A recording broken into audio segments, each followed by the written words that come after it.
right, this will be Sparkbook video number 7, covering chapter 7, titled Addiction, Reclaiming the Biology of Self-Control. So, as always, I'm going to go ahead and list the 3 points, as well as give a general introduction and an application at the end. So my first point was the antithetical nature of addiction and exercise. My second point will be what makes addiction so dangerous, but it's more from a structural component. And then finally, point number 3 will be about the reward center.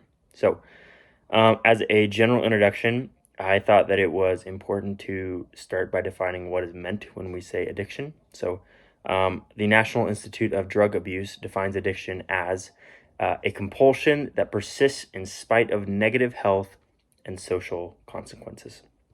So this is a segue into point number 1, again, the antithetical nature of addiction and exercise.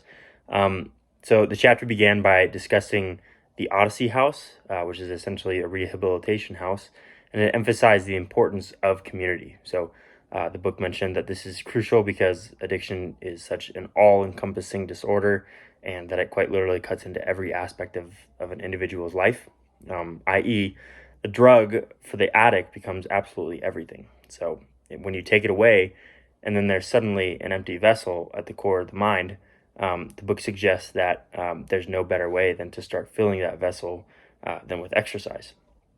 So one of the quotes that was taken, that I took from the book, is it was by one of the employees of the Odyssey Rehabilitation Center. He said, "I strongly believe that exercise can serve as an antidote and as a type of inoculation against addiction.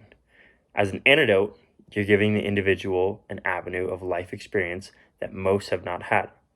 The goals of exercise, the feeling of exercise, the pleasure, the pain of exercise, etc."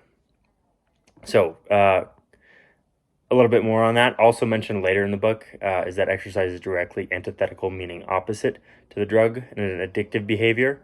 So you need lung strength, you need muscle strength, you need mental acuity to engage in physical exercise, and that's all of which are things that drugs or addiction will deprive you of. So as a treatment of exercise, the book gave acts of both top down and bottom up.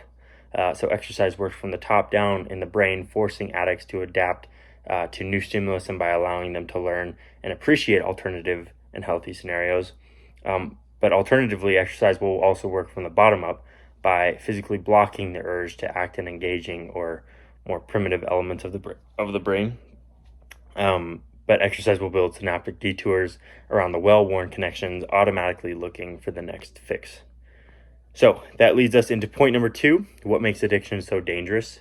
There are plenty of people who use and abuse drugs recreationally, but actually only relatively few actually become addicts. So why is this? The book mentions that while dopamine in the reward center creates an initial interest in a drug and behavior and provides the motivation to get it, what makes addiction such a stubborn problem is actually the structural component and the structural changes that it causes in the brain. So what essentially is occurring here is that addiction wires in a memory that triggers reflexive behavior.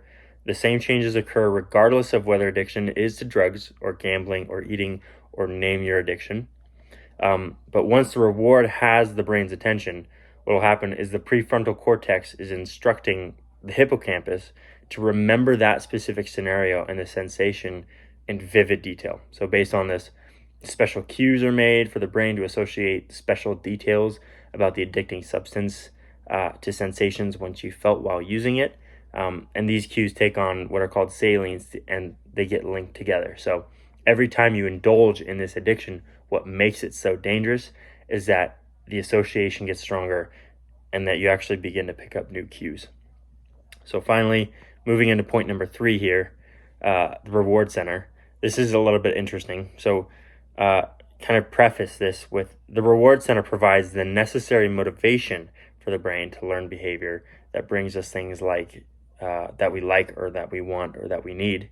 But with this in mind, I'm beginning to notice kind of a pattern here with the previous chapters. So especially most notably like chapter 5 with depression, and also the ADHD chapter, and their specific disorders and their relation to their relation to or their similarity to the nucleus accumbens, which is the reward center. So biologically speaking, this may tie into the fact that we are immediate gratification creatures and that we are focused on the pleasure and gratifications of what the world can offer us. So exercise actually can teach us quite the opposite. So exercise is very delayed gratification.